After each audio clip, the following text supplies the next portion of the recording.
무슨 콘서트장에 와 있는 것 같습니다. 환대해 주시고 또 눈물로도 이렇게 마주해 주신 우리 세우신교회 성도님들께 깊이 감사드리고요. 특별히 저랑 정주환 목사님은 참 특별하고 각별한 사이이기도 합니다. 분당 우리 교회 입사 동기기도 하고요. 그 다음에 또 이웃 사촌이었어요. 그래서 아이들도 같이 자라면서 키우면서 이렇게 했기 때문에 저를 부른 게 아닐까. 그러나 더 귀한 이유는 아마 정주환 목사님의 인격과 고매하신 인품 때문이 아닐까라는 생각을 하게 됩니다. 분당 우리 교회 때 우리 이찬수 목사님이 교구 목사들 불러놓고 한번 혼내신 적이 있는데 그때 이렇게 혼내시더라고요. 정주환은 물어보면 쓴소리하고 이상훈은 묻지도 않는데 쓴소리한다. 이렇게 저와 비교해 보면 우리 정주환 목사님은 훨씬 탁월한 인격의 사람임이 분명한 것 같습니다. 그런 의미에서 다시 한번 옆 사람들과 인사하겠습니다. 우리 좋은 교회 다니는 것 같아. 벌써 인품이 떨어지는 저는 설교 제목부터가 이렇게 난잡스럽지 않습니까? 빌립보 귀신 이야기. 여름을 맞이해서 남양 특집으로 오늘은 귀신 이야기를 한번 다루려고 합니다. 그런 면에서 우리 귀신 목소리로 다시 한번 이렇게 인사했으면 좋겠어요. 은혜 받자. 자, 한번 옆 사람들과 한번 이야기해 보시겠습니까? 자, 16절 말씀에 보시면 그 바울이 기도하는 곳에 갈 때 점치는 귀신 들린 여종 하나를 만나게 됩니다. 점치는 귀신 들렸다라는 이 단어가 헬라어 단어로는 피톤이라는 용어로 쓰여져 있어요. 피톤은 그리스 신화에 나오는 뱀이나 용의 모양을 가지고 미래를 맞추는 신입니다. 피톤의 그 뱀과 같은 신의 귀신이 들린 이 여종의 이야기죠. 어린 소녀였거든요. 우리로 치면 뱀신 접한 무당입니다. 훨씬 와닿죠. 이 뱀신 접한 무당의 이야기가 오늘 본문의 이야기입니다. 근데 16절 말씀 잘 보면 그 어린 아이에게 그 주인들에게 큰 이익을 주는 자다라는 말씀을 보게 돼요. 주인이 한 사람이 아니에요. 이 점치는 그 무당은요, 생계형 점쟁이가 아닙니다. 기업형이에요. 이 아이 하나를 두고 여러 아저씨들이 큰 이익을 올릴 정도로 유명하고 전문 용어로 용했던 점장이라는 사실을 우리가 보게 되는 것이죠. 근데 이렇게 용한 점쟁이가 17절과 같이 이런 일을 하고 있습니다. 바울과 우리를 따라와 소리질러 이 사람들은 지극히 높은 하나님의 종으로서 구원의 길을 너희에게 전하는 자다라고 여러 날을 그치지 않고 소리치며 바울을 따라다니면서 소리치는 장면을 보여줍니다. 여러분, 이게 굉장히 놀랍지 않은 것처럼 표정을 짓고 있는데요, 이거 굉장히 놀라운 일입니다. 오늘날로 치면 마치 이런 것 같아요. 우리로 치면 유명한 무당 누가 있을까요? 천공이 유튜브를 찍었는데 용인에서 오늘 분당으로 이상훈 목사가 오는데 그는 지극히 높은 하나님의 종이고 너희들에게 구원의 길을 알리는 자다라는 유튜브가 1000만 뷰를 찍었다고 상상해 보세요. 어떠세요? 별로예요? 굉장히 그건 그 큰 도움이 될 만한 일 아닙니까? 제가 이렇게 설교하러 온데 막 그런 영상이 막 퍼져서 그랬다라면 얼마나 설교하기가 쉬웠겠어요. 근데 바울이 희한하게 그 점쟁이가 따라오면서 이렇게 홍보를 해주는데도 불구하고 18절처럼 반응해요. 심히 괴로워했다고 그래요. 짜증냈다라는 겁니다. 왜 짜증냈는지는 좀 이따가 다루겠고요. 그러면서 바울이 짜증내면서 예수 그리스도의 이름으로 내가 내게 명하노니 그 아이에게서 나오라 라고 얘기를 하고요, 그 말씀의 권위에 따라 그 귀신이 즉각 나오게 되는 일들이 펼쳐집니다. 뱀신 접했던 이 어린 무당은 치유받은 거죠. 바울이 귀신을 내쫓아줬으니까 이제 더 이상 사로잡히지 않는 평안과 자유함의 삶을 살 수 있는 이제 앞날이 열린 겁니다. 그러면 복음서에서는 주로 사람들이 놀라워하고 박수치고 기뻐하며 잃은 양 한 마리의 돌이킴을 즐거워하면서 잔치를 펼치는 게 마땅한데 오늘 본문에는요, 훨씬 더 비극적인 일이 펼쳐지는 거예요. 오히려 바울을 19절 말씀에 보면 끌어가다가 장터에 가서 매질을 하고 옥에 쳐넣는 일들이 펼쳐집니다. 자기들의 수익이 끊어졌다라는 이유 때문에 한 여자아이가 치유됐음에도 불구하고 이 주인 아저씨들은 이 아재들은요, 힘이 있었나 봐요. 사법부를 동원해서 재판을 왜곡하기 시작합니다. 그리고 언론을 동원해서 여론을 바울에게 불리하게 조장했죠. 경찰권을 동원해서 바울과 실라를 때려버렸고요. 법무부를 동원해서 감옥 하나에 간수를 동원하고 바울을 철저히 지키도록 가두어 버리는 일들이 펼쳐져요. 매맞고 감옥에 갇힌 겁니다. 왜 사도행전은 치유의 기적이 나타났는데도 바울이 추앙받기보다는 이렇게 어려움을 당하는 모습을 여지없이 보여줬을까? 여러분들, 바로 이 장면이 키포인트예요. 우리는 귀신 그러면 굉장히 놀라워하고 특별한 일로 여기지만 오늘 사도행전은 귀신보다도 더 무서운 존재가 있다는 겁니다. 그건 바로 주인 아저씨들의 욕심이었어요. 귀신보다도 더 무서운 게 욕심이라는 거예요. 그러나 우리는 희한하지 않습니까? 귀신 그러면 놀라워하고 허둥대고 특별하게 여기는 반면 욕심은 어쩔 수 없지, 당연하지, 그러면서 그것은 그냥 우리의 일상으로 맞아들이고 있는 것은 아닙니까? 우리의 욕심이 귀신보다도 얼마나 무서운지를 오늘 사도행전 본문은 보여주는데 그 두 가지 연결되는 지점이 있어요. 그 주인 아저씨들이 그 욕심 때문에 귀신을 닮아간 첫 번째 증거는요, 따라합니다. 엑세르코마이.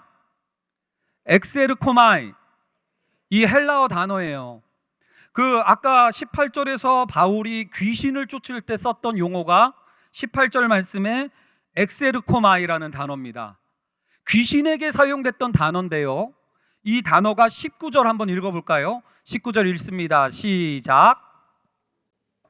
여종의 주인들은 자기 수익의 소망이 끊어진 것을 보고 바울과 실라를 붙잡아 장포로 관리들에게 끌어갔다가, 여기 보면 소망이 끊어진 것을 보고 할 때 끊어졌다라는 단어가 바울이 귀신 쫓을 때 사용했던 똑같은 단어 엑세르코마이를 쓰고 있습니다. 여종이 귀신에게 사로잡혔다면 이 주인 아저씨들은 너무나도 평범하고 교양 있어 보이고 지태 높았던 분임에도 불구하고 그들은 욕심에 귀신 잡히듯 사로잡혀 있었다라는 것을 보여주고 있어요. 뿐만 아니라 귀신 들렸던 소녀가 했던 발언과 이 평범하고 일상적이었던 주인 아저씨들의 발언이 똑같아요. 대사가 똑같다는 거예요. 두 번째, 그래서 한번 보겠는데요, 17절 말씀에 보면 귀신 들렸던 여종이 바울을 따라다니면서 이렇게 얘기해요. 이 사람들은 전하는 자라. 이 사람들은 지극히 높은 하나님의 종으로 구원의 길을 전한다라고, 그래도 진실에 가까운 이야기를 귀신이 바울을 쫓아다니면서 했던 소리예요. 근데 욕심이 귀신보다 더 무섭다는 것은 비교해보면 알아요. 우리 20절 21절 말씀도 한번 같이 읽어볼까요? 읽습니다. 시작. 상관들 앞에 데리고 가서 말하되, 이 사람들이 유대인인데 우리 성을 심히 요란하게 하여 로마 사람인 우리가 받지도 못하고 행하지도 못할 풍속을 전한다 하거늘. 귀신이 했던 소리처럼 똑같이 이 사람들은 전하는 자라라는 말을 반복하고 있습니다. 그러나 귀신보다도 더 사악해요.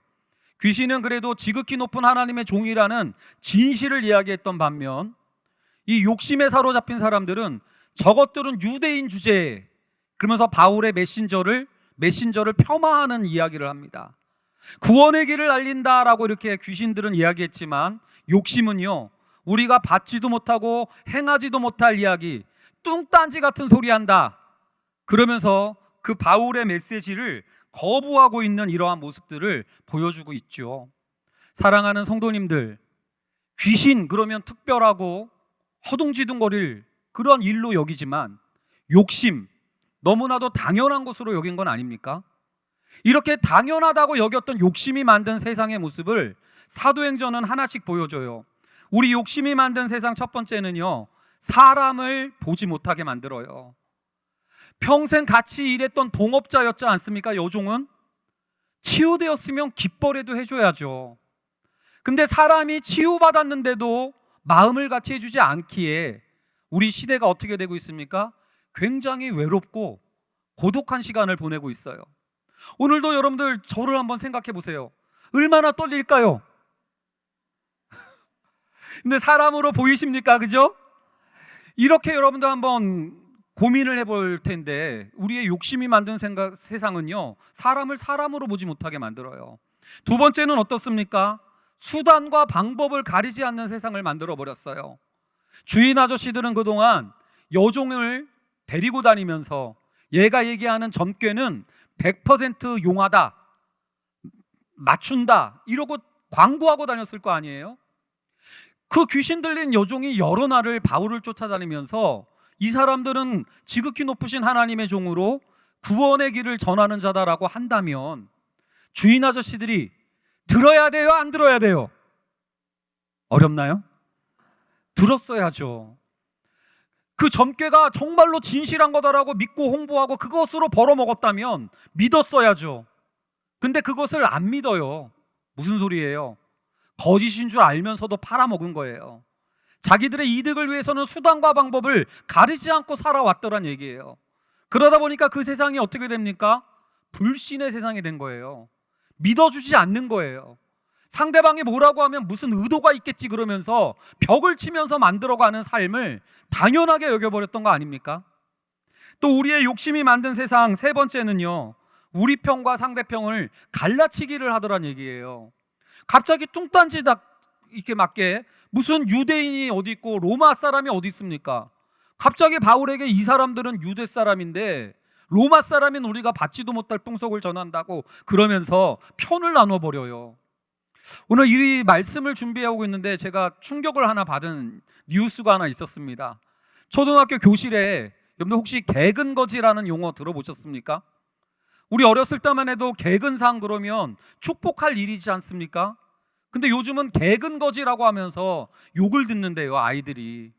무슨 소린가 봤더니 부모들이 체험학습을 내고요, 해외여행 데리고 다니는 거예요. 근데 가난한 집 아이들은 해외여행을 못 갔겠죠.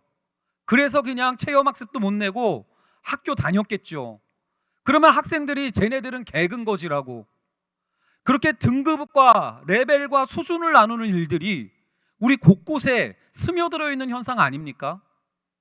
여러분들 막 전라도 사람, 경상도 사람, 좌파 우파 이러면서 여러분들 사람을 갈라치게 하는 모습들이 당연한 게 아닌데, 원래 그랬던 것이 아닌데 우리 가운데 그게 너무 일상화돼서 갈등과 분열이 충만한 세상을 살아가게 된 것이 아닌지 한번 우리가 고민해 봤으면 좋겠어요. 왜 이렇게 됐습니까? 우리의 욕심이 만든 세상 네 번째는요, 한번 따라합니다. 불의는 참아도 분리는 못 참는다. 여러분들 진짜 어이없지 않습니까? 소녀가 여러 아저씨들한테 이용당하고 가스라이팅 당하는 이 불의한 모습에 분노하고 나섰던 어른들은 한 명도 없었어요. 근데 손해를 끼치게 되고 수익의 소망이 끊어진 이 불리함 때문에 온 도시가 소동을 치는 일들이 펼쳐진 게 이게 빌립보의 문화 배경이고 오늘 본문에 우리가 고민해야 될 상황 아닙니까? 이 빌립보라는 도시는 왜 이렇게 됐을까요? 공중권세 잡은 자라는 귀신 들린 도시이기 때문일 수도 있어요. 그러나 바울이 귀신은 내쫓았잖아요. 귀신은 떠나갔잖아요. 근데도 왜 도시가 이 모양이죠? 통제되지 않았던 우리들의 욕심 때문은 아닙니까? 아니면 우리의 욕심이 만들어낸 이 세상 풍조들, 이렇게 살아야 된다, 이런 게 마땅하다라고 얘기를 하면서 아무리 신앙생활하면서 영적인 문제를 해결하고 귀신을 내쫓아 봐야 신앙생활의 유익은 고작 그 정도고 실제 살아가는 일은 어쩔 수 없이 이렇게 살아갈 수밖에 없다. 그러면서 우리도 모르게 말씀은 그러하지만 현실은 다르다고. 아유, 목사님 너무 순진한 이야기 하시네요. 어떻게 사람이 그렇게 살아요? 그러면서 이 빌립보의 상황을 방치하고 살아가는 것이 우리들의 모습은 아닙니까?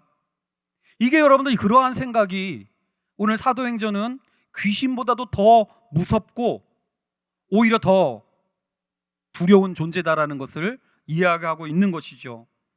그런 면에서 바울의 사역은 성공한 걸까요? 괜히 어린 여종의 귀신을 내쫓은 바람에 매맞고 감옥에 가버렸습니다. 외견상 말씀은 그러해도 현실은 다르다라는 평가를 듣기에 딱 맞는 상황 아닙니까? 여러분, 바울이 그냥 매맞고 끝나버린 거 아니에요? 사역이 멈춰버린 거 아닙니까? 여기 바울이 괜히 또 여종은 건드려가지고 귀신을 안 내쫓았을 때만 해도 그래도 수익이라도 얻으니까 귀신 그 주인들한테 대접이라도 받았을 거 아니에요. 어린 아이가. 근데 귀신을 내쫓은 바람에 이제 이 아이 어떡하죠? 이 아이 이제 어떻게 되는 거예요? 이 욕심 많은 아저씨들 틈 안에서 이젠 점도 못 치는 이 아이, 괜히 바울이 귀신 쫓아내가지고 더 어려워진 거 아닙니까? 저는 이 본문의 상황이 딱 오늘 우리의 상황이 아닐까. 세상은 너무나도 변화무쌍하고 너무나 바삐 흘러가는데 우리끼리 이렇게 예배드리고 한가롭게 말씀 보는 게 진짜 유익할까? 아니, 갑자기 목사가 와서 이런 소리 하니까 진짜 무슨 도움이 될까라고 하면서 여러분들 어쩔 때는 무기력해지는 거 아닙니까? 어쩔 때는 우리의 신앙에 대한 기대치를 대폭 낮춰버리고 있는 것은 아니냐고요. 여러분, 그런데 한 줄기 빛과 같은 말씀이 있어요. 저도 이 아이 괜히 건드려가지고 차라리 예수 안 믿었으면 주인들한테 대접이라도 받았을 텐데 괜히 예수 믿어서 이 고생하는 아이 만들었다 이렇게 생각했는데 한 줄기 빛과 같은 말씀이 25절에 나옵니다. 25절 말씀 같이 한번 읽어볼까요? 시작. 한밤중에 바울과 실라가 기도하고 하나님을 찬송하며 죄수들이 듣더라. 바울이 감옥에 들어가서도 한밤중에도 찬송하고 기도했다라는 얘기 유명한 본문이죠. 우리는 그동안 이 본문을 빌립보 감옥의 간수를 전도하는 주 예수를 믿으라 그리하면 너와 내 집이 구원을 받으리라 하는 이 말씀의 배경으로만 사용했어요. 그러나 이 말씀은 더 정확하게 치면 오늘 귀신 들린 여종과 연결되어지는 말씀입니다. 바울이 왜 감옥에서 찬송하고 기도했을까요? 우리는 흔히 이렇게 생각합니다. 바울은 원래 그래. 바울은 뭐 항상 기뻐하는 사람이니까, 쉬지 않고 기도하는 사람이니까, 범사에 감사하는 사람이니까 바울은 어려워도 그랬을 거야. 우리는 이렇게 쉽게 생각해요. 그거는 여러분들 바울을 사이코패스로 아는 거예요. 소시오패스로 아는 거예요. 자기 때문에 소녀 귀신이 쫓아나진 바람에 아저씨들한테 치달릴 소녀가 뻔한데도 감옥에 가서 할렐루야, 하나님 살아계십니다, 손을 높이 들고 주를 찬양 이러고 있으면 바울이 제정신이겠습니까? 저를 제정신 아닌 것으로 보는데 여러분들, 바울이 한밤중에 기도하고 찬양했다는 것은요, 오히려 이 어린 아이를 아저씨들의 손으로부터도 구출해줬다라는 징조예요. 믿으십니까? 이 아이를 건져내지 않고서는 여러분들 그 아이의 심정을 하나도 고민 안 하고 찬송하고 기도했을 리가 없습니다. 이 아이를 건져냈기에 바울이 감옥에서도 피를 머금은 입술로 하나님을 찬양했겠죠. 신라와 함께 그 아이 건져냈대. 루디아 집사님이 말씀해 줬어. 교회가 거두어 줬대. 할렐루야, 하나님 감사해요. 하나님 그 아이의 앞날을 지켜주세요. 그러면서 이 감옥에서 한밤중에 찬양하고 기도했던 것이 오늘 우리가 익히 알던 그 장면 아니겠냐고요.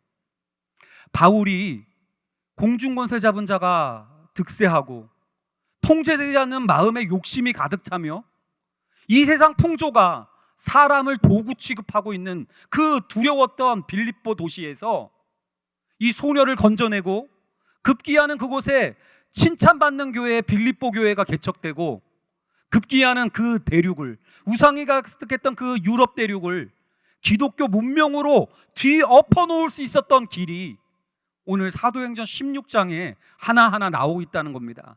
여러분들의 삶이 전혀 복음으로 바뀔 것 같지 않고 말씀은 그렇지만 현실은 이러하다면서 말씀에 대해서 무기력해져 있다면 오늘 세우신 교회 성도님들, 사도행전 말씀을 귀 기울여 보시기를 바랍니다. 어떻게 알려드릴까요? 바울은 어떻게 성공했는지 궁금하세요? 500원.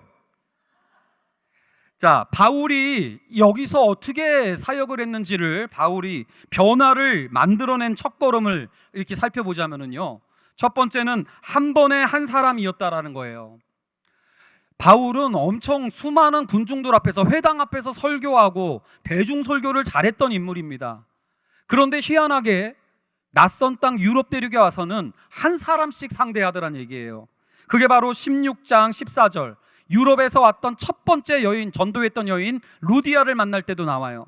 여기 보면 루디아라 하는 여자가 말을 듣고 있을 때 이렇게 설명하면 충분히 통합니다.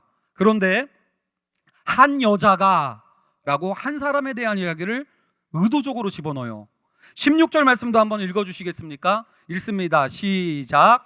우리가 기도하는 곳에 가다가 점치는 귀신 들린 여종 하나를 만나니 점으로 그 주인들에게 큰 이익을 주는 자라. 이 점치는 귀신을 상대할 때도 여종을 만나니 이래도 얼마든지 의사소통이 돼요.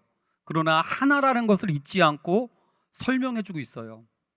공중권세 잡은 자가, 통제되지 않는 욕심이, 그리고 견고한 이 세상의 풍조가 우리의 현실을 압박하고 있다 할지라도 이 도시를 뒤엎었던 것은 한 사람의 변화였다라는 겁니다. 오늘 이상훈 목사를 통해서 세우신 교회 성도님 한 사람에게 집중해 주시는 하나님의 음성을 듣는 시간 되기를 원합니다. 1부 예배 끝나고 제가 정죄환 목사님한테 문자를 날렸어요. 1부 설교 죽쏟다. 그랬더니 우리 정죄환 목사가 답이 없네요. 무서워 죽겠어요. 우리 사랑하는 성도님들 가운데 한 사람이라도 은혜 받았다라고 정죄환 목사님에게 말해주기 있기 없기? 한 사람의 변화로부터 우리 가정 안 바뀌는 것 같지만 오늘 말씀으로 다루어 주시는 그 한 사람의 변화로부터 그 대륙의 변화가 시작하더란 얘기예요. 두 번째 변화를 위한 발걸음이 있습니다. 한번 따라해 보겠습니다. 사람을 사람으로. 다시 한번요. 사람을 사람으로. 저는 이 장면이 핵심이라는 생각이 들어요. 여러분들은 공포영화를 잘 보십니까? 저는 공포영화를 참 못 봐요. 그래서 공포영화 비스무리한 영화만 봐도 머리 감을 때 뒤를 못 돌아봅니다. 쳐다보고 있는 것 같아가지고. 근데 여러분들 한번 상상해 보세요. 귀신 소리로 날마다 바울을 쫓아다니면서 소리치는 뱀신. 이 사람아. 바울도 뒤를 못 돌아봤을 거예요. 두려워서, 불안해서, 어쩌면 너무나도 분주하고 바빠서 앞만 보고 달려가는 게 우리들의 삶 아닙니까?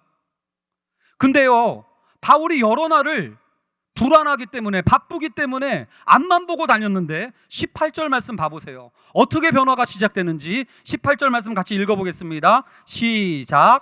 이같이 여러 날을 하는지라 바울이 심히 괴로워하여 돌이켜 그 귀신에게 이르되 예수 그리스도의 이름으로 내가 내게 명하노니 그에게서 나오라 하니 귀신이 즉시 나오니라. 바울이 변화시키게 됐던 단어, 중요한 단어가 나옵니다.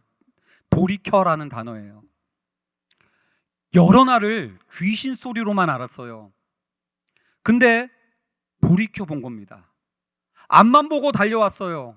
너무나 몰두하면서 자기 삶에 집중하면서 달려왔어요. 그러나 잠깐 걸음을 멈추고 돌이켜 봅니다. 귀신인 줄로만 알았는데 돌이켜 보니까 누가 서 있어요? 어린 소녀 하나가 서 있는 거예요. 사람이에요. 누군가의 소중했던 딸이었던 그 아이가 귀신인 줄로만 알았는데 사람이 자기 눈앞에 있는 거예요. 제가 야구를 좋아해서 가끔씩 야구 보다가 아유 저걸 왜 실수해 이러면서 짜증을 냈더니 어제 저희 딸이 제 옆에 오더니 저 선수도 누군가의 아들이라고 저를 돌이키게 하더라고요. 몰두하고 집중하다 보니까 막 몰랐는데 돌이켜보니까 진짜 누군가의 소중한 아들이고 딸이었던 사람이 서 있었던 겁니다. 바울이 여러 날을 귀신인 줄로만 알았는데 돌이켜보니까 어린 소녀 하나예요. 어린 소녀 하나. 이 어린 소녀 하나를 붙잡고 있는 더러운 점치는 귀신을, 이 어린 소녀 하나를 가지고 등쳐먹고 있는 여러 아저씨들을, 그러한 세상의 풍조들을 보면서 바울이 짜증이 났겠어요, 안 났겠어요? 그때 비로소 심히 노여워했다라는 이유가 풀려지는 거죠. 이 어린 소녀 하나인데 이 아이 때문에 이 아이를 어떻게 이렇게, 그래서 바울이 짜증을 냈던 것이 바로 오늘 본문의 변화의 출발이더라고요. 그 짜증낸 것 때문에 바울은 매맞았고 감옥에 갇히고 여러 막 그 유대 사람 주제에 로마 사람인 우리가 받지도 못할 풍속을 전한다고 그러면서 멸시와 온갖 무시를 다 당합니다. 근데 여기서 여러분들 이제 조시면 안 돼요. 중요한 얘기. 바울은 무슨 시민권자입니까? 로마 시민권자였어요. 바울이 매 맞는 당시에, 재판하는 당시에 저 로마 사람입니다라고 밝힐 수 있어요, 없어요? 있어요. 근데 안 밝혀요. 바울이 재판하는 순간까지 로마 사람임을 안 밝히고요. 매질을 당하는 순간에도 자기가 로마 사람인 걸 안 밝히고요. 감옥에 가는 상황 속에서도 로마 사람이라고 안 밝혀요. 지진이 나서 옥문이 열리고 그 다음날 관원들이 감옥에 괜찮은가 살펴보러 왔을 때 이튿날에 가서 비로소 내가 로마 사람이라고 그러니까 깜짝 놀라고 두려워해서 바울을 석방해 주죠. 바울은 왜 재판 내내 왜 매를 맞으면서까지 로마 사람이라는 것을 안 밝혔을까요? 로마 사람이라는 것 한 번만 밝혔으면 재판도 끝나고 매도 안 맞는데 바울은 왜 매 맞아가면서도 감옥에 갇히면서까지도 끝까지 로마 사람이라는 사실을 이야기하지 않았을까요? 어린 소녀 걷어줄 시간을 마련하기 위함이었어요. 루디아 집사님네 만들어진 교회 공동체가 바울에게 접견을 왔을 거 아니에요. 어떻게 이렇게 된 거예요, 바울 사도님? 바울이 뭔 얘기했겠습니까? 저 여종 귀신 들려서 이렇게 됐는데 저 여자아이 걱정된다. 집사님들이 좀 걷어줬으면 좋겠다고. 어떻게 해서든지 저 주인, 저 탐욕스러운 주인의 손으로부터 여러분들이 좀 건사해 주셔야 된다고. 그 시간 확보를 위해서 한마디도 안 하다가 로마 사람인 것을 밝히지 않으면서 다 수모와 매질을 당하면서 어려움을 자초하는 거 아닙니까? 바울이 그 소녀에게 어떤 유익을 얻을 수 있었을까요? 처음 보는 아이인데. 유대 동족도 아니에요. 우리가 남이가 할 수 있는 존재도 아니에요. 이방 여자아이예요. 그 당시에도 여러분들 우리랑 비슷해요. 남녀 출세 부동석 그래가지고요, 같이 여자와 함께 할 수 있는 상황도 아니고요. 신분도 노예예요, 노예. 자기에게 아무런 이득도 끼칠 수 없는 이 아이 하나 때문에 바울은 매 맞았고요, 억울한 재판을 당했고요, 수모를 참았고요, 감옥에 갇혀져요. 이 아이, 어린 소녀 건져내겠다라는 마음이었죠. 그 소리를 듣고 여러분들 그 빌립보 아재들이 어떻게 얘기하는지 21절 말씀 한번 읽어보겠습니다. 읽습니다. 시작. 로마 사람인 우리가 받지도 못하고 행하지도 못할 풍속을 전한다 하거늘. 여기 보면 바울을 보고 이 사람들도 놀라는 거예요. 아니 뭐 왜 저렇게 저 가당치도 않은 저 여자아이 때문에 자기가 왜 손해를 봐? 자기 인생이나 잘 챙기지 뭘 저런 아이가 무슨 보탬이 된다고 저 아이 때문에 저렇게. 이 장면을 보고요, 로마 사람인 우리가 받지도 못하고 행하지도 못할 풍조를 전한다는 얘기를 해요. 여기서 풍속이라는 단어는 따라합니다. 에토스. 혹시 여러분들 들어보셨나 모르겠어요. 사람을 설득할 때 3요소가 필요하다고 그러죠. 로고스, 논리와 이성이 필요하다고 그러죠. 루디아 집사님은 로고스로 말씀을 가르쳐서 전도해요. 두 번째는 파토스, 마음과 마음이 통해야 된다는 거잖아요. 공감, 빌립보 감옥의 간수는요, 네 몸을 상하지 말아요, 아저씨 몸을 상하게 하지 마세요라는 그 공감과 마음과 마음을 터놓으면서 전도를 해요. 빌립보 여종, 강력했던, 가장 전도하기 어려웠던 이 여자아이는 에토스, 도덕성과 윤리의식, 다른 삶의 양식과 이 모습으로 전도를 하더라고요. 로마 사람의 살아갔던 이 세상 풍조는 사람은 도구였고요, 유익의 대상이었어요. 나에게 불리하면 얼마든지 선을 그어버리면 그만인 게 인간이었다고요. 우리가 받지도 보지도 못했던 새로운 에토스다 그러면서 바울에게 오히려 낯설어하는 이 장면을 보여주고 있죠. 삶으로 증명하라라는 그 메시지를 우리가 종종 이해합니다. 여러분들이 증명해야 될 삶으로 증명할 내용은 다른 게 아니에요. 사람을 사람으로 대해주는 것이 우리의 새로운 에토스가 되는 줄로 믿으시기 바랍니다. 그런 면에서 옆에 분을 아주 귀하게 한번 쳐다보세요. 내가 이제 사람으로 귀하게 쳐다볼게. 여러분들, 이 사람을 사람으로 대하는 것이 얼마나 강력한지 여러분들 용산 국수집 할머니 이야기 잘 아시죠? 모르세요? 이럴 때 너무 신나. 여러분들, 그 중년의 사업가가 있었는데 쫄딱 망한 거예요. 사기를 당해가지고. 아내도 도망치고요, 노숙자가 돼버립니다. 여러 날 굶주린 바람에 식당을 찾아가면은요, 내쫓김 당하고 심지어는 개를 풀어서 도망친 적도 있을 정도예요. 근데 용산의 허름한 골목길에 국수집이 있어서 이 노숙자 중년의 아저씨가 들어갔는데, 이 할머니 국수집의 할머니가 국수를 그냥 말도 안 하고 차려주네요. 일단 후루룩 배고프니까 막 급하게 먹었죠. 그랬더니 다 먹은 걸 보고 할머니가 한 그릇을 더 갖다 주는 거예요. 이게 뭔 그거냐고 막 또 먹어요. 근데 먹고 배불러서 행복했지만 돈이 없잖아요. 그래서 이 중년의 아저씨가 할머니 눈치를 보다가 후다닥 뛰쳐나가서 도망치기 시작합니다. 이때 할머니가 쫓아나와서 소리치죠. 거기서! 이게 아니에요. 그냥 걸어가! 뛰지 말고! 다쳐! 괜찮아! 할머니가 이렇게 외쳐주는 소리를 도망치고 달려가면서 들으면서 이 아저씨가 울어요. 면목이 없어서 그 할머니한테 다가가지 못하고요, 털썩 주저앉아가지고 이렇게 살면 안 되겠다 싶어가지고 파라과이에 건너가서 재기에 성공합니다. 그리고 다시 한국에 와서 방송국에 사연을 보내서 유명해진 사례가 바로 이 용산 국수집 할머니 이야기죠. 근데 제가 이거는 이제 유명한 이야기니까 잘 아시겠지만 그 할머니의 비하인드 스토리를 들었어요. 할머니도 유복한 집에서 잘 살던 여인이셨죠. 사남매를 두고 단란하게 살아갔던 차에 40대 초반에 남편이 암으로 갑자기 소천을 했다고 합니다. 살아갈 길이 너무나 막막했던 이 할머니가 연탄불을 피워놓고 내 자녀들과 죽으려고 연탄불을 피워놓고 이렇게 자살 시도를 하던 날, 하나님은 참 좋으신 분이에요. 하필 그때 옆집 아줌마를 보내요. 옆집 아줌마가 오더니 연탄불 보고, 아유 아줌마, 이 연탄불에 국수 다시 국물 끓여서 팔면 괜찮겠네. 하필 그 소리를 그때 해주셔가지고 이 할머니가 그 소리 듣고 연탄불에 다시국물을 우려서 국수를 팔기 시작합니다. 그 뭐 맛이 있었겠어요, 처음부터? 그래서 단골이라고는 막노동판에 일하던 새벽 국수, 재수생들, 군인들, 휴가 복귀하는 군인들을 위한 국수, 이게 이제 이 할머니의 식당이 된 거였던 거죠. 근데 감동은 뭔지 아세요? 이 할머니가 새벽마다 하나님께 기도했대요. 하나님, 이 국수가 어려운 사람들의 피가 되고 살이 되어 건강하게 해 주시옵소서.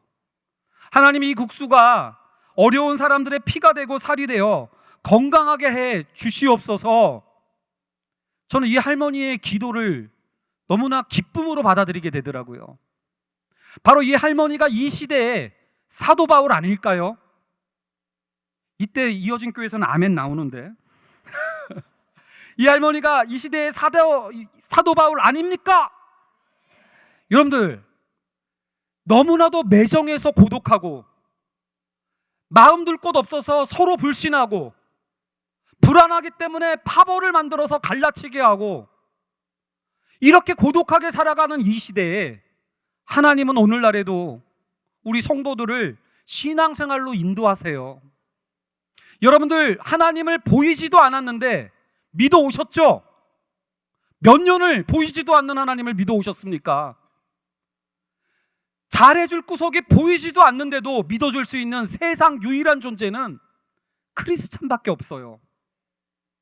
우리는 보이지도 않는 하나님을 사랑해 왔다고요. 그게 우리 신앙생활의 의미입니다. 세상은 나한테 잘해줄 만해야, 나한테 보탬이 될 만해야 잘해줄까 말까를 결정하지만, 나에게 도움이 안 되는데도, 나에게 유익이 안 되는데도 그를 사랑해 줄 수 있는 유일한 존재는 바로 보이지도 않는 하나님을 사랑해온 크리스찬들이 유일합니다. 그러면서 우리 세우신 교회가 사람을 사람으로 대하는 따뜻한 교회 됐으면 좋겠습니다. 목회자가 설교를 죽쓸 때에도 보이지 않는 하나님을 믿어줬던 것처럼 신뢰를 주시는 성도님들 되시기를 바랍니다.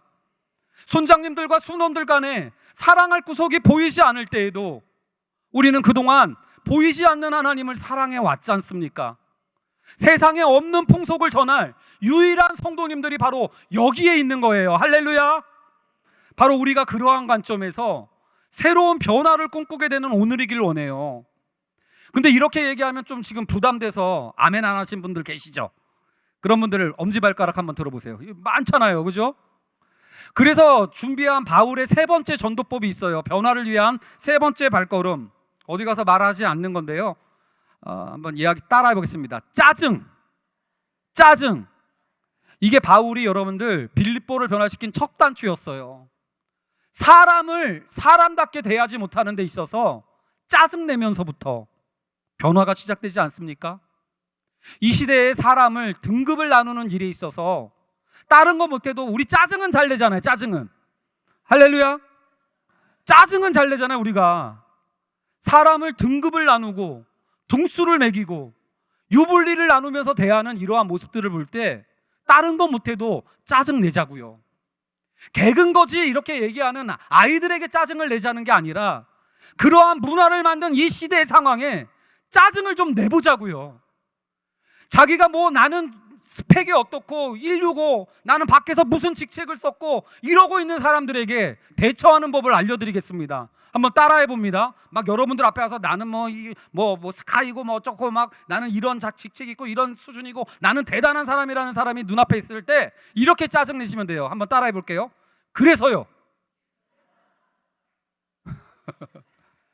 여러분들 그렇게 다른 에토스를 전할 수 있는 세우신 교회 성도님들 되셔서 사람 온기를 전할 수 있는 교회 되기를 주님의 이름으로 축원드립니다. 그러나 마지막 가장 중요한 게 있어요. 그냥 사람 따뜻하게 대하자 이런 결단, 이건 원불교도 하고요 불교도 다 얘기해요. 여러분들 귀신을 내쫓았어도 욕심이 주인이 돼버린 모습이에요. 내 안에 욕심을 내쫓아도 이 세상에 풍조가 주인되어 있더라고요. 우리는 연약하기에 불안하기에 두려워하기에 늘 주인을 모시고 살아가는 연약한 존재입니다. 그렇기 때문에 가장 중요한 것은 네 번째예요. 변화를 위한 진정한 원동력은 결단과 의지력이 아닙니다. 주인을 바꾸라는 거예요. 이 바울이 어린 소녀 하나 건지려고 로마 사람인 걸 안 밝힌 이유가 뭐예요? 주인 아저씨들의 소나기로부터 새로운 공동체, 새로운 주인 예수 그리스도를 연결져 주려고 애썼던 거 아닙니까? 사랑하는 성도님들, 주인을 정말 바꾸셨습니까? 예수 그리스도가 정말 내 삶을 이끌어가는 주인 되십니까? 아니면 나의 욕심, 아니면 이 세상의 풍조와 코스들이 내 삶과 내 자녀들의 주인 되어서 이 다음엔 이거 해야 되고 이거 안 하면 큰일 나고 이렇게 해야만 하고 그러면서 살아가고 있는 게 우리들의 모습 아닙니까? 로마 사람인 것을 감추면서 매를 맞던 이 바울 아저씨를 봤던 소녀의 관점은 어땠을까요? 소녀만 그렇습니까? 하나님이신 그분이 나 하나 건져주려고 하나님이시다는 사실을 평생토록 감추시고 사람으로 희생하셨던 우리 구주 예수 그리스도, 우리 사랑의 성도님들은 보고 계십니까? 이 어린 소녀 하나 살리자고 매를 참아줬던 바울의 그 고통을 이 소녀는 어떤 눈으로 바라봤을까요? 우리는 어떻습니까? 나 한 사람 살리려고 채찍질 당하셨던 예수님을 예배 때마다 바라보고 계십니까? 이 소녀 때문에 감옥에 가서 착고에 채워져서 매달렸던, 갇혀버렸던 이 바울 아저씨를 보며 느꼈던 소녀의 마음처럼 우리도 나 한 사람 때문에 나를 대신하려고 나무에 매달리셨던 예수 그리스도를 예배 때마다 기도하며 찬양하며 말씀을 들으며 우리는 바라보고 계십니까? 이 어린 소녀 살리려고 감옥에 들어갔던 바울 아저씨의 수고처럼 예수님도 나에게 영원한 생명을 주시려고 새로운 나라를 허락해 주시려고 무덤에 갇히셨던 그 예수님의 심정, 그 예수님의 마음을 우리는 정말로 바라보고 있을까요? 감옥에서도 그 고통당하면서도 이 여자아이 건졌다고 한밤중에 노래하고 기도했던 바울처럼 이 더러운 세상에 욕심 가득한 풍족 가운데 살다가 예수 그리스도를 주로 영접하고 한 사람 한 사람을 주님 대하듯 대하겠다고 사람을 하나님의 형상처럼 섬기겠다라고 다짐하는 교회 공동체에 나온 여러분들 한 사람 한 사람을 우리 주님은 한밤중에도 찬양하고 기도했던 바울 기뻐하듯이 우리를 얼마나 기뻐하고 계실까요? 어린 소녀가 풀려난 바울을 다시 한번 마주했을 때 여러분들 한번 상상해 보세요. 어떤 표정이었을까? 한번 여러분들 옆 사람 바라보면서 표정 한번 지어 주시겠습니까? 그 소녀가 바울을 바라봤던 표정 한번 옆 사람 보면서 지어줘 보세요. 자, 하나 둘 셋. 지금 표정을 보니까 어떤 분은 막 활짝 웃으셔서 좋고요, 어떤 분은 여러분들 어린 소녀의 표정을 한번 상상해 보세요. 아저씨 고마워요. 웃으면서도 눈물 그렁그렁해서 아저씨가 나를 대해줬던 것처럼 평생 사람 귀하게 대하면서 살겠다라는 이 아이의 마음이 느껴지십니까? 우리가 매주 예배드리는 예배가 주인을 확인하고 주인을 바꾸며 바울보다 더 따뜻한 주인 되신 예수가 나를 그토록 사랑하시고 귀히 여겨주셨다는 사실을 확인하는 예배의 현장 되기를 주님의 이름으로 축원드립니다. 오늘 말씀 생각하면서 우리가 함께 찬양했으면 좋겠습니다. 주님여 이 손을 꼭 잡고 가소서라는 찬양이에요. 귀신의 틈에서, 묵직한 이 세상 풍조에서, 그 욕심 가득한 아저씨들의 틈에서 손잡고 바울이 이끌어줬던 것처럼 우리를 두려워하지 말라고, 우리 그냥 도구 아니라고, 물건 아니라고, 등수 아니라고 손잡고 이끌어주시는 주님을 떠올리며 함께 찬양하는 이 시간 되었으면 좋겠습니다.